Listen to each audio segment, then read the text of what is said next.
La matinale d'Europe 1, 6h30, 9h. Thomas Soto.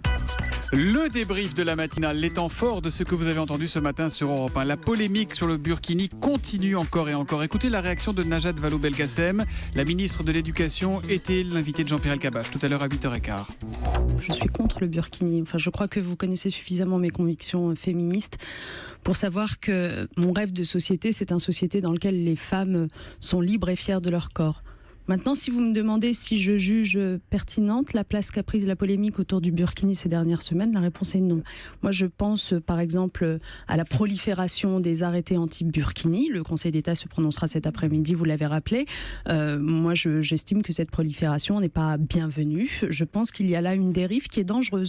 Et c'est globalement une polémique qui vous déplaît sur Twitter. Petite Marie, on avait le chômage, la précarité, l'éducation de notre jeunesse, la sécurité de notre pays.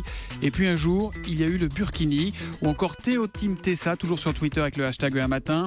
Les arrêtés libèrent la parole raciste, oui, et font précisément le jeu des djihadistes qui se saisissent de cet exemple humiliant pour enrôler de nouvelles têtes. À la rentrée, une sur trois va devoir payer pour les activités périscolaires des enfants. Écoutez, c'est l'enquête de 8h sur Europe 1, signé Walid Berissoul. C'est 1000 mairies supplémentaires, un peu plus d'1 millier de mairies qui vont faire ce choix, faute de budget. Alors si c'est 1 sur 3 en France, on a découvert qu'en région parisienne, c'est même jusqu'à une commune sur 2, à l'image de Colombes dans les Hauts-de-Seine, qui a perdu cette année 22 millions d'euros de dotation de l'État, et donc la mairie a rendu le périscolaire payant 1 à 2 euros de l'heure en fonction des revenus des familles. Familles qui ont fait le calcul, pour elles ça monte à 200 euros par an et par enfant, pour ce qu'ils appellent ni plus ni moins de la garderie améliorée. Entre 2007 et 2014, plus de 14 000 femmes enceintes ont été exposées à la dépakine, un antiépileptique à haut risque pour les fœtus. À 7h45 tout à l'heure, le directeur général de l'Agence du médicament, Dominique Martin, est venu s'expliquer sur ce nouveau scandale sanitaire. Clairement, il y a eu un défaut de précaution pendant très longtemps et sans doute une insuffisance d'information. Donc il y a une erreur de vote. Vous vous sentez responsable à l'ANSM ? En tout cas, moi je me sens responsable de ce que j'ai à faire aujourd'hui. Pour ce qui est du passé, il faut reconnaître, le fait que c'est un drame. 2, il faut reconnaître, il faut participer à la recherche de la vérité, et l'engagement que je prends, c'est qu'on va participer à la recherche de cette vérité. Moi, je ferai tout en tant que directeur de l'agence pour fournir toutes les informations aux juges, notamment, pour que cette vérité qu'on doit aux familles soit donnée. Dominique Martin, le directeur général de l'Agence du médicament, sur le scandale de la dépakine. À 6h45, c'était le kiosque d'Europe 1. Et Xavier Yvon, en direct de New York, est revenu sur les révélations surprenantes publiées dans le New York Times. Révélations sur la santé de la candidate à l'élection présidentielle, Hillary Clinton. Hillary Clinton a un 11e orteil. Non.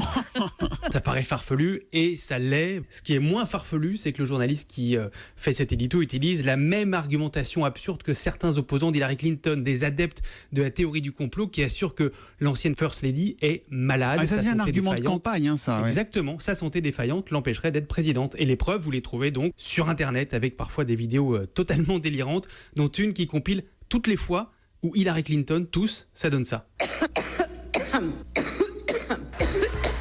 Et ce n'est que le début de la campagne américaine que vous suivez tous les jours en direct dans le kiosque d'Europe 1 à 6h45, avec aussi Eva Rock pour la télévision, Axel de Tarlet pour l'économie et Marion Calais pour la presse régionale. Et puis, les températures vont encore dépasser largement les 30 degrés aujourd'hui. Il faisait très chaud à 7h25, notamment dans le studio d'Europe 1 ici même. Grâce à Jérôme Commandeur et Geneviève de Fontenay, c'était le Commandeur News. Avec cette chaleur, c'est comme dans les sous-marins, on ne sait plus l'heure qu'il est. Alors Geneviève, dites-nous, comment vous vivez cette canicule, vous ? Non, dis donc, s'il y a des jeunes qui nous écoutent, achetez en viager, c'est le moment. Voilà. Si les chaleurs continuent, mi-septembre, vous êtes chez vous. Nous, à la résidence, on a convoqué une réunion de syndic exceptionnelle. Ma petite Madame Camin du 3e, que j'aimais tant, 117 ans, la faucheuse, en pleine poire. Elle venait de démarrer ses cours de Zumba, les zoos, au fond du jardin. Oh non. Mme Fourier, Monsieur Jambier, Mme Fleuret.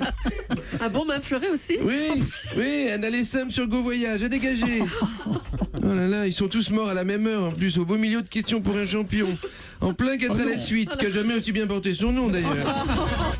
Grosse crise de fou rire en visualisant la scène avec Madame de Fontenay dans le métro de Rouen. Les autres passagers ont dû me prendre pour un fou, nous écrit David sur Facebook. Pardon David, mais ça recommencera demain à 7h25 avec le Commandeur News à réécouter aussi sur europe1.fr.